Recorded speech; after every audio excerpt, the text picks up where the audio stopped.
This month, time for more stress in the Volvo. Third time victory in the Moth. Time for change for Ben Ainslie. And time's counting down to the Worlds. But first, we hitch a spectacular ride in the Caribbean.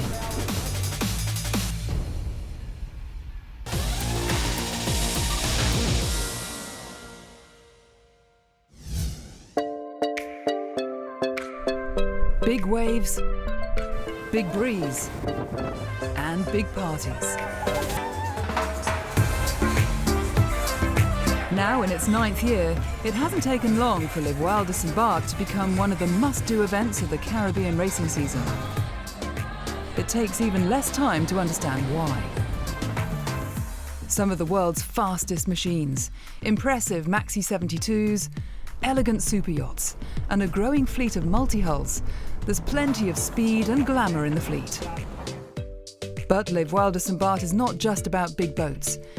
Here, amateurs race against the pros, and alongside genuine rock stars too. Well, I came here the first time many years ago on my boat. I sailed to St. Bart's 40 years ago. I went all the way down the islands and I went, that's the coolest place. I rented a house then and I've been here for almost 40 years coming. And sailing was a big part of this island, and so was music. So it was natural for me. But this year, Voiles and Barth started with a very different story. A tale of recovery from Hurricane Irma that had caused devastating and widespread damage across the Caribbean last September. Irma hit us very badly, of course. We got the eye, but luckily we were very well prepared. So we knew, of course, the hurricane was coming. So we bunkered down well in advance. And after the hurricane was a local solidarity, which was incredible. It's an economy where we have no debt, no loans. We had even a little surplus, and that surplus, we kept it safely because we knew that one day there could be a hurricane. So we didn't need to wait for external help that could take a lot of time. Having pulled out all the stops, the island was up and running on time as the competitors rolled into town. I think this is my 7th year here, and it's just so reliable. You know, the courses are great, the race committee are well organised. For a sailor, it's perfect conditions. But this event was special for the World Sailing Show too. This time, we didn't just watch, but climbed aboard one of the biggest boats in the fleet, Peter Harrison's 72-foot Sorcha, to find out what makes a Maxi 72 tick, and why some think there's a link with this class and the new 75-foot foiling monohulls of the next America's Cup. It's physically very hard. Yeah, very, very powerful boats upwind. From the very deep keels, we're down at 5.5 metres deep and almost a 10-ton bulb on the bottom of there. So they're a beautiful boat to sail upwind, and they've still got enough sail area to be interesting and fun to sail downwind. I think it really is the next tier down from something like the America's Cup, without question. I think the quality of the people, the quality of the teams, the technology in the boats especially, a lot of it is borrowed from the Cup. We have lots of, ex-America's Cup sailors, current America's Cup sailors joining us within the fleet. The teamwork of getting an AC50 around on a windy day and sailing over 40 knots of boat speed is something I will never forget for the rest of my life. But you come and sail on this boat with 18 other guys and you're pulling off peels and big manoeuvres and string drops into a round-up into an early tack, and to get those 18 guys perfectly coordinated to do that well, again, is super rewarding. You look at where we came from in the last America's Cup in Bermuda, and we were grinding, but we weren't grinding necessarily ropes and winches. We were grinding hydraulic pumps to move oil, to move the appendages, to keep the boats flying. So fundamentally, we were looking at computer screens to fly the boat. And what's very refreshing is stepping back on board a mini Maxi, and you're grinding winches and you're moving ropes, and you're looking at sails that you're bringing around, and you're looking at bowmen for the sneak, and you're seeing the spinnaker come down with a string drop line. I think we're all trying to understand exactly what that new cut boat rule, when it comes to fruition, what does it look like? One of the things that sticks in my mind here is the entire America's Cup yacht will probably weigh less than the lead bulb on the bottom of this boat. I've been thinking to myself as we've been hoisting code zeros, going upwind with only, let's say, 20 knots of apparent. Imagine hoisting this with potentially one less pedestal and 30 to 40 knots of apparent. The loads sailing these types of boats are well up there, and I think what we might see in terms of physicality in the next Cup is you're going to have to get those big, strong guys to move through the gears on the winches. You're going to be tacking jibs and hoisting zeros and furling zeros and jibing zeros, but when you're not doing that, you are going to have to be contributing to a hydraulic system potentially that will keep the boat flying and keep the sails fluid and keep the boat foiling. But while the future was being debated, the present was clear to see in St Barth. The weather had provided spectacular conditions, and the racing had been incredibly close. Among those that lifted silverware, George David's Rambler took the new Richard Mille record trophy. George Saccharalis's Proteus won the Maxis overall, while Christian Guiada's TS42 dominated the multi-hull class. After the devastating hurricane, St Barth's had bounced back and delivered a spectacular event.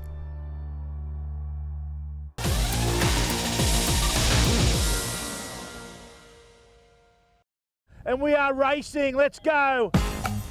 Winning a World Championships attracts attention. Keep your eye on these, mate, this will get loose through here. Winning the international Moth class Worlds is impressive. Righto, we have the current world champion, Mr. Paul Goodison, recently turned 40, but age is no barrier. Winning 3 consecutive world titles in any class is incredible, and in the Moth's case, unprecedented. He has absolutely given these other guys a bit of a licking. Yet that was exactly what British sailor Paul Goodison achieved in Bermuda in a fleet of 44 boats. But it very nearly didn't happen. Day 1 went well, but on day 2, crisis. We went out there, it was all feeling good, and then the mast just fell over the back of the boat and made a bit of a mess of the fairings and all the rest of the stuff. But luckily, Brett came along with Julia in the ribbon, kind of got me in. The Maguire Shore team did their finest to patch me back up, and then finally made it back out for the second race of the day. Unfazed, Goodison went on to score 2 more firsts and a second to take the world title with ease. To win the Moth title 3 times in a row, it just feels very, very special. And for a sailor who's joined American Magic, the America's Cup team, his dominance in the foiling world will not have gone unnoticed. Even so, his underlying motivation was simple. The one boat I always love to come back to is the Moth.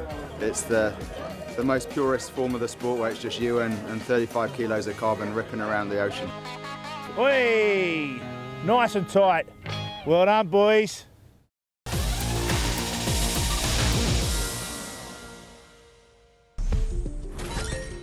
Online gaming is big business, and sailing is getting in on the action. Last year, over 500,000 people raced their own digital boat around the world in the virtual Vendée Globe race. This has now been taken a step further with the official start of the eSailing World Championship. The launch saw Olympic sailors try their hand at inshore racing on the cyber seas. It really does replicate what it's like to sail on the water. I mean, people call sailing chess on water, and that's literally what it is in this game, because it's all about tactics, it's all about reading the wind shifts, the speeds and the other boats around you, so it's fantastic. It's quite user-friendly. Even if you don't have much sailing background, you can still play those games, and some people may well get more interested into this sport and wanted to go out on the water and to try out the real boat. Philippe Guignet created Virtual Regatta, the platform and app that the eSailing Championship will be contested on between now and the live final in October. We have challenges every week. It will be from 1 day to 2 weeks duration, and the first one of every challenge will be directly qualified to the playoff. And the top 1,000 will be qualified to the playoff. This playoff will happen at the end of September, and the top 4 women and top 4 men will be invited to Sorcha for the final.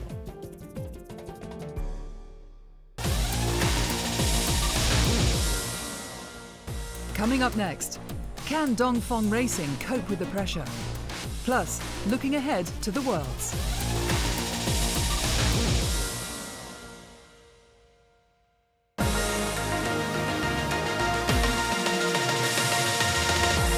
Welcome back. Still to come, Sir Ben Ainslie tells the World Sailing Show about his big change.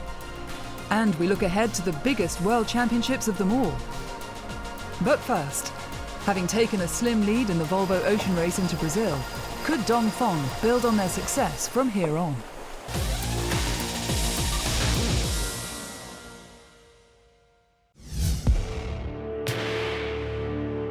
The physical stress of the south was behind them, but the pressure of going north was lying in wait as the Volvo Ocean Race fleet prepared for the 5,600-mile leg from Itajaí to Newport. On the overall scoreboard, the tables had turned. The race had a new leader. And with 1 point between first and second, both teams were feeling the heat. Dongfeng were confident that they'd planned for every eventuality, including how to deal with the mental pressure. It's a new dimension about a modern approach of sports and maybe sailing. My first job is to understand what happened during the leg. And after that, I try to coach them individually or to keep a better relationship between some guys. Because with the fatigue and the goal that we have to win the race, we have a lot of pressure. It's not an individual race, so you have to change sometimes your mind and your way of compete. To look at the weather, the team had hired one of the world's leading experts. Yeah, so I typically come in a week before, and basically I prepare it as if I would be sailing myself. So I try to make sure that everything that can be prepared on the navigational department is done, which can be a lot, like notice of mariners, the charting, the sailing instructions, any changes to the notice of race, all the regulations bits basically. Then I also start looking at the weather, long term, and sort of get a plan for at least the first few days. Once they get out there, they already have a good plan in their head of what's going to happen. So at least they don't have the danger of being sort of caught off guard early on.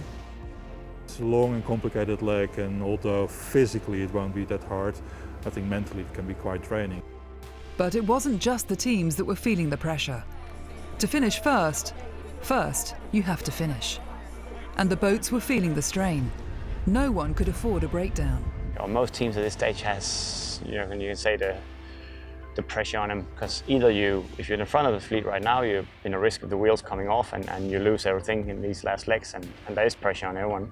If you're at the back of the fleet, it's time to start performing, it's time to put some good efforts in, so everyone's got pressure on. And you will see teams where the wheels comes off, or you'll see teams where they can keep it together and they finish the race strong and climb up the ladder board.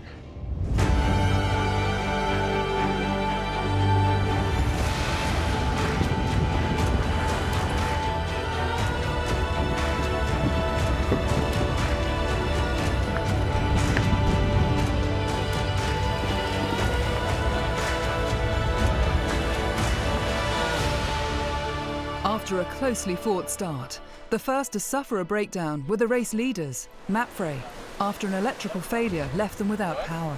Right now the biggest problem we're trying to solve is the PLC, because we cannot control the keel.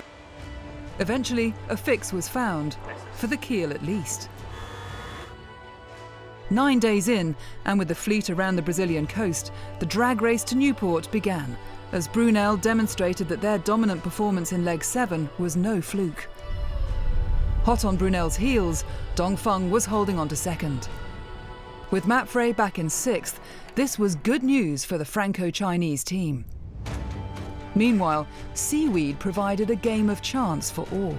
We've started getting into all of the Sargasso seaweed, and that's all kind of this brown, spiky seaweed that we see everywhere. And when there's not a lot of wind, it means you're ending up with quite a lot of drag for your speed going forwards. So you're not going forwards fast enough to blow it off.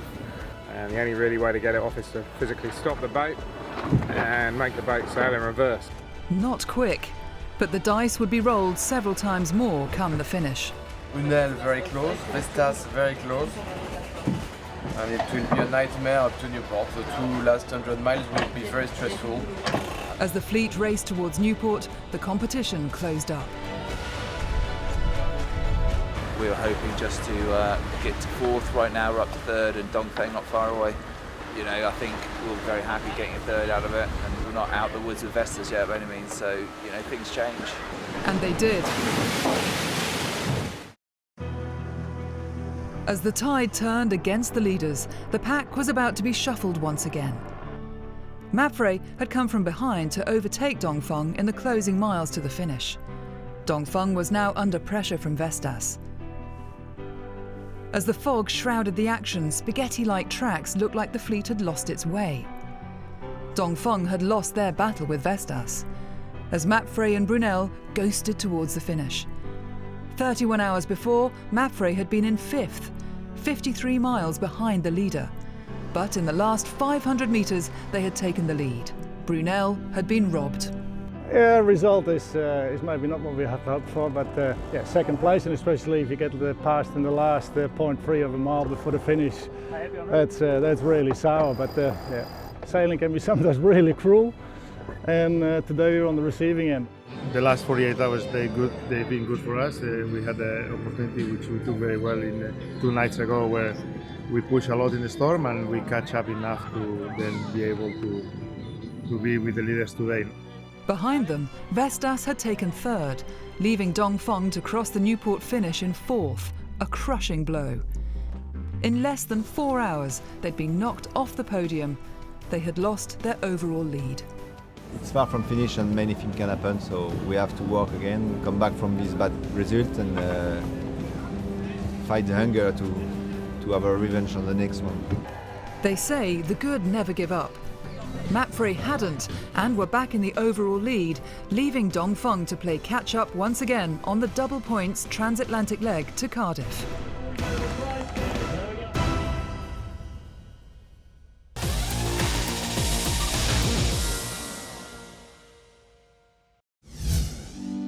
It's no secret that the plans for the next America's Cup in 2021 are ambitious. But the news that Sir Ben Ainslie's British America's Cup team was to be relaunched had been kept under wraps. So the World Sailing Show spoke to Sir Ben to find out more. Jim Ratcliffe and Ineos have come in and backed the team for a full budget for, effectively to give us that strategy that we need for a 2-boat campaign and everything else that goes with that. And having a crack at this next America's Cup in this really exciting new concept of boat, so it's a big moment for the team. So why the big change? The class rule came out a couple of months ago, and that's quite constrained in some areas of supplied equipment. But I guess most significantly, the whole shape of the boat is open. We can build 2 boats, so 2 75-foot foiling monohulls, and that really is quite a significant change in the budget for the team. And that budget going up roughly around 30%.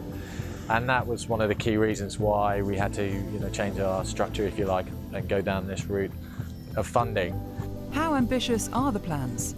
That's an amazing concept. In the simulation, it's incredibly fast. It's going to be full on from a sailing perspective. Very soon this year, I think you'll see some of the teams getting their test boats in the water, and we'll see quite how it works for real out on the water, and that will be a really interesting development. So how does the year ahead look for your team? So we'll get our test boat out on the water later this summer. That will be, as I said, that will be a big moment for the team. We're also starting to develop the sailing team, predominantly through the GC32 programme with the Extreme Sailing Series, and later on in the year the Great Campaign, which is a European-based circuit. And we're really starting to bring some key sailors together. We've got some exciting new signings coming up in the near future. And that will be building from the foundations of the previous team and bringing some new key talent in. So it's a really exciting period for the team. Will the announcement affect the running of the team? The structure of the team will remain the same as we go through this transition in terms of Grant as the CEO and myself as the team principal and Nick as the chief designer. But in terms of the design strategy, the simulation obviously is really key, and Team New Zealand were really successful in that last time round. But also we believe that's something, actually an area where we were quite well advanced, and we've been really focused on since Bermuda and developing that now through this concept of boat and moving forwards.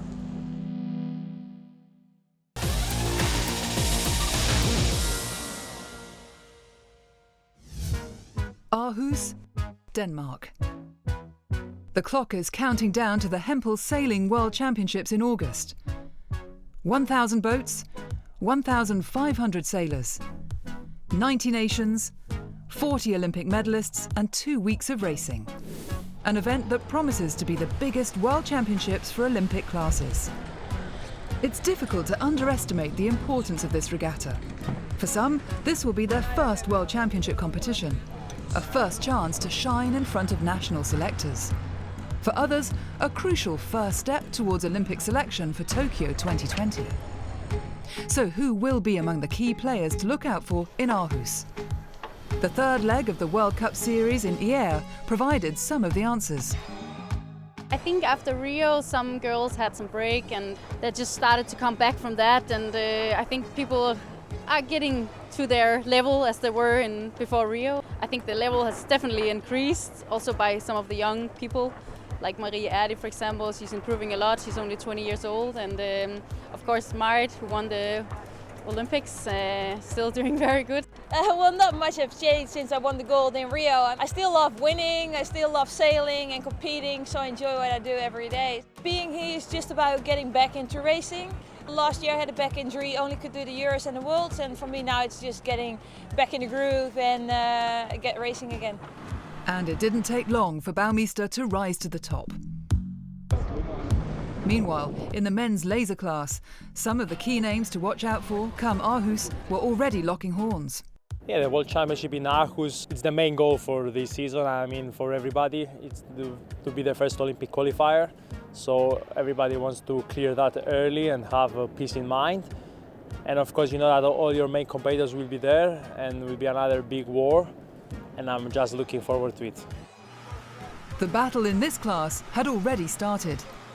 Today I had 14 points ahead and cannot lose the second place. I have to be really close from Sam, the New Zealand guy. I did not expect that he came for match racing, but anyway, I won the French Championship of match racing this year, so I know how to deal with that. There was a similar struggle in the Finn, where familiar names have been working on how to spend more time at the front of the fleet. I was struggling a little bit in the last years in the light wind, and the week was pretty much light wind. So feels good to see that the work that we are putting on it is in the light, especially, is working, and it's really nice. First medal in the World Cup in Europe, so pretty happy. As were others. With this point, now I become a quite good place in the Finn fleet, but of course for this year I will do the best in the World Championship. So everything is, all the preparation is pointing there. The journey to the biggest World Championships of them all is well underway.